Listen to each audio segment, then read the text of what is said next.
Today, I want to talk about 4 things that might not yet be on your radar for 2026. So let's put them up on the screen and see how they look. If they seem like threats or opportunities, you may want to elevate one or more of them to your strategic planning discussions for 2026. The first is the European Union Artificial Intelligence Act compliance cliff. The EU moved ahead of the world on regulation of AI by enacting the Artificial Intelligence Act in 2024. So, why might the AI Act apply to U.S. companies? Because of its extraterritorial reach. If your product or service is sold or licensed in the EU, or if its output is used by anyone in the EU, you may be subject to these rules. The penalties for noncompliance can be severe, up to 35 million euros or 7% of your global annual revenue. This equation is the greater or lesser of, depending on your company size. Note that August 2nd, 2026 is the compliance date that applies to most high-risk clinical AI systems. For example, diagnostics, triage tools, and decision support systems. If you are marketing AI or its outputs in the EU, think about forming an AI governance board that is multidisciplinary, for example, including legal, clinical, and compliance, to oversee your go-to-market activities. One key requirement to consider is to prove that you have an AI audit trail platform capable of logging model versions, performance, and producing a full audit history. Second, let's look at a new risk management item: algorithmic liability and bias litigation. The legal landscape is quickly shifting to hold technology providers responsible for adverse patient outcomes caused by biased AI. For example, an algorithm trained on data that underrepresents women or minorities can lead to systemic misdiagnosis.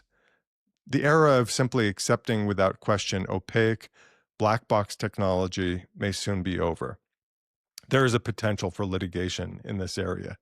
If this risk applies to you, you can think about pre-deployment testing that includes rigorous bias risk assessments to prove performance equity across all demographic groups. Also, look at your vendor contracts.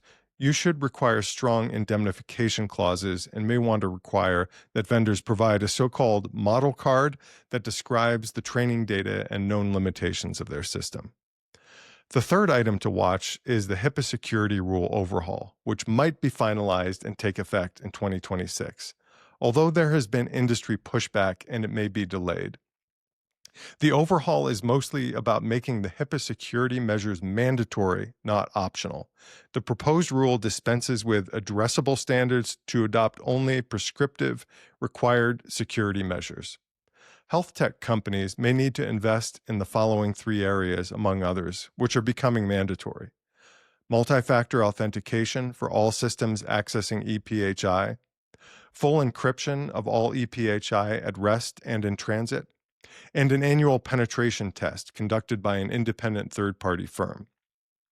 The compliance risk is that non-adherence to these specific new mandates may make it easier for plaintiffs to prove negligence in the event of a breach.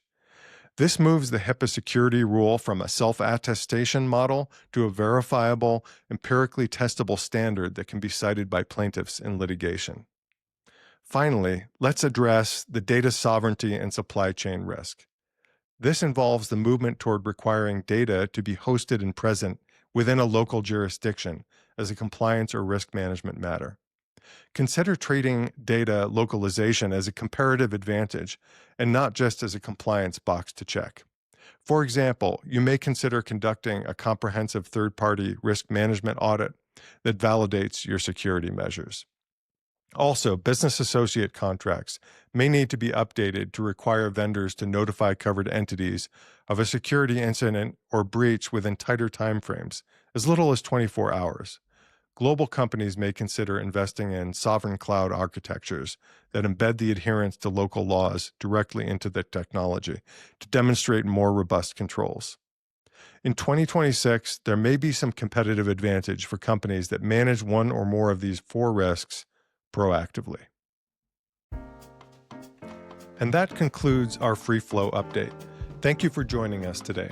For more information, please visit our website at orensteinlegal.com and navigate to the podcast page. Remember to subscribe or follow Free Flow on Spotify, Apple Podcasts, and YouTube so you never miss an episode or update. This podcast is for informational purposes only, is not legal advice, and does not create an attorney-client relationship. Thank you for listening.